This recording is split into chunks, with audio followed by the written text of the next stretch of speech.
So everyone, welcome back. This is Cradler90. Welcome back to my YouTube channel. I've got another World of Warships gameplay for you in the Iowa today, which is the Tier 9 American Battleship. It's got 3 turrets with 3 406mm guns each. I believe they shoot a heavier shell, AP shell than the North Carolina, and slightly faster downrange speed. It leads into the Tier 10 Montana, which is what I am targeting for my next Tier 10 ship. I also have a Yamato, a Grossa Kurfürst, a Zhao, a not Moskva, what's the Petropavlovsk, and the Admiral Persky or Pervesky, whatever the other the light cruiser is from the Soviet line.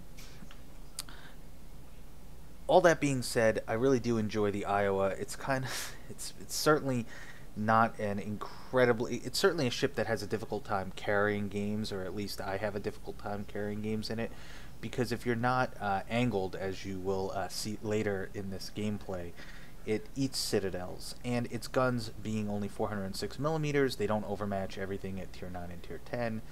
And while they do have, I think, pretty good penetration, they do bounce pretty easily off of Russian ships and angled armor. That being said, they're very good against cruisers. Started this game, I don't know what was going on. My aim was off. The shell speed in the Iowa is very slow compared to its sister battleships. But this is my first game I had on today, so I'm a little confused as to why. I typically dial that into my brain while I'm starting to play. So anyway, there's a couple missed shots at the beginning. I'm coming over to the, I believe it's the C cap, and I'm gonna try and sit in a place where I keep a good angle to everyone while I still have all 3 guns or all 3 turrets on target. That's the goal here, and I want to get rid of the pesky Italian ships, which for some reason I always have trouble with. I think they have pretty slow reloads, but they always really eat into my health whenever they land a salvo, and it's because they have that short-armed AP, the SAP. Taking shots at the John Bart, which is pretty tough from the front, but if you do get its side, you can punish it. But again, my aim is just, pitiful, and I'm not really doing anything. Switch my target over to this cruiser. And I apologize because I'm watching it on my, obviously this isn't live recorded audio, so I'm watching it on my Vegas 14 Pro, which has a pixelated screen for when you're recording audio over the video. So it's difficult for me to see, and I recorded this a while ago, so I don't quite have the vision or the memory to recall exactly what I was doing. And by a while ago, I mean a couple hours ago. Anyway, this is either the Jean Bart or the Berdinci, and I'm going to take another shot. I was going to take another shot at them, but, he disappears off of visual acquisition, and I'm going to wind up shooting right into the mountain if I took another shot at him. Starting to dial in my aim a little bit. I think I may actually land a shot here. That was fun. And you get that a lot with the fast battleships, so the North Carolina, the Iowa, and I assume the Montana. That is, if you're going after cruisers, because it doesn't have an extremely high caliber gun, it doesn't automatically overmatch, or not overmatch, overpenetrate cruisers, and you wind up getting citadel hits if you're if you're aiming correctly, which is why I try to pick on cruisers when I'm in my American battleships. You might be able to see when I zoom out that I have one of the unique Tier 9 camos. These are ones that you can purchase, and you link them to a Tier 9, and they act as a permanent camo, much like the ones that you can buy with doubloons, but they look a little different. They've got their little unique, and they're not the bog standard, camo that you can buy for doubloons for each ship. And I have that pasted on my Iowa because I don't think I'm going to sell it. I think I'm going to keep it as a, it's a historical ship, so it's neat to play, and I'm sure I'll take it out every once in a while, especially if there's ranked battles at Tier 9 or unique events at Tier 9. I think I'm just gonna grind up, purchase the Montana with silver, and not sell the Iowa. And that kind of leads me to my next thing. I purchased during the Halloween event the special camo for the Montana. I thought it looked sick. So I'm going to be one of the guys that's driving around in a ship with some obnoxious sea creature on it, obnoxious camouflage, just because it looks really cool. And, you know, we are playing a game. I do enjoy the historical accuracy of the ship models, and, you know, I don't want to scoff at that, but, you know, I just think it's a cool, interesting livery or camouflage scheme, so I bought it. Anyway, making our way down here, I'm gonna execute a right-hand turn, so that I can sneak behind this island. I don't want to be the sole target of all these ships, and I'm just gonna try and, you know, get pot shots off. Because of the slow shell speed on the Iowa, you do need to lead well and focus. These are certainly not laser beam guns, and you'll more often than not, when cruisers or even battleships are juking you by you going half ahead, throw it into reverse, 3/4 ahead, throw it into reverse, that those little changes, increases and decreases in speed can really throw off your shots. So that's just something you have to be, you know, mindful of. But I still find the ship to be, you know, fairly enjoyable to play. And like the Vladivostok, which if you haven't seen that video, I uploaded a couple days ago, this one's pretty good nose in as well.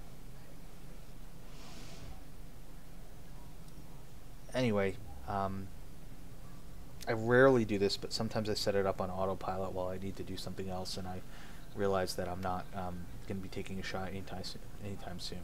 So that's what I'm doing while I check something on my laptop and wait for the guns to reload, wait till I get more targets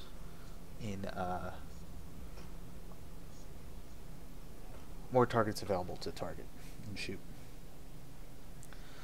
I'm thinking that I'm being extremely tactical here by coming up the inside of this island, and I figured we're going to envelop the enemy by doing this, and I'm thinking this is going to be an easy win. But if you can notice, there's a cyclone coming in, and that reduces visibility, reduces effective range of targeting, and it's going to throw me off a little bit as we get further into this game. Here you got a reversing ship, and you would think, look, that's plenty. You're leading a perfect amount, but as you'll see when I zoom in on the shots, because of the shell speed and my inability to really lead correctly, I only wind up with one overpen, and I mostly mostly miss.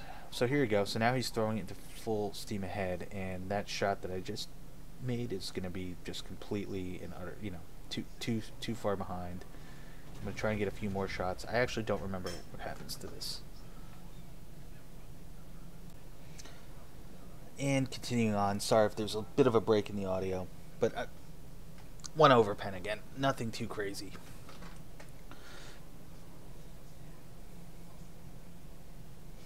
Just checking the targets. I'm going to try and get this battleship that's kind of border hugging, and he actually plays a really good game, surprisingly. You'd think border hugging is, just a relatively new player move, but hey, it worked. Worked for him. The cyclone's coming in, targets are starting to disappear, and I'm wondering, what do I do? And I don't want to ram into this DD that's coming here.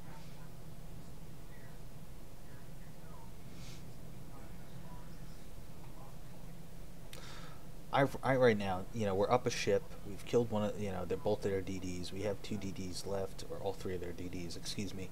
I'm thinking this game is in the bag. We're about to get all 3 caps. Yes, they have their carrier, but so do we. I'm still, oh my god, so healthy. How could we possibly lose this game, right? That's what's going on in my head, and I get a little over aggressive. I take a risk, and I get slapped for it. Here we are. I'm broadside to this cruiser. That's fine. See what I do to that.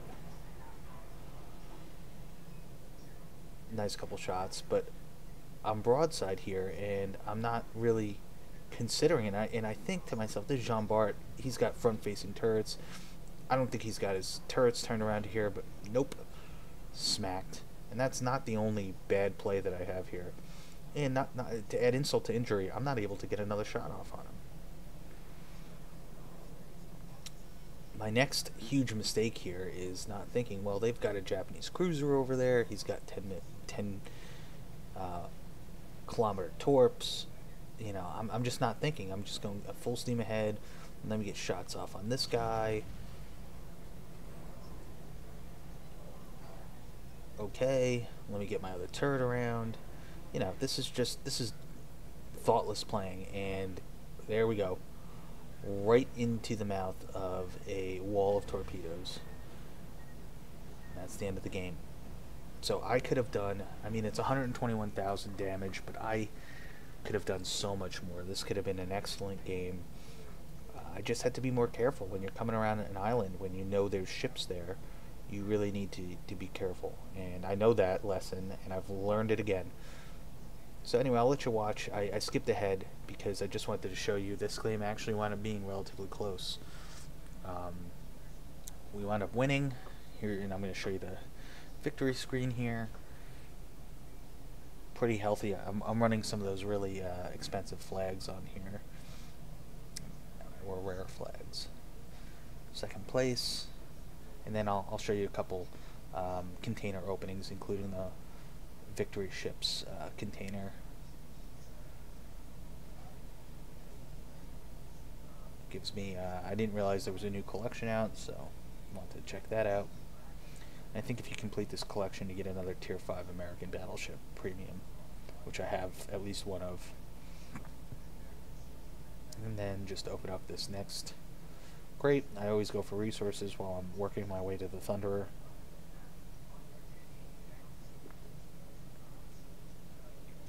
That's really it. So I hope you enjoyed, and thank you for watching.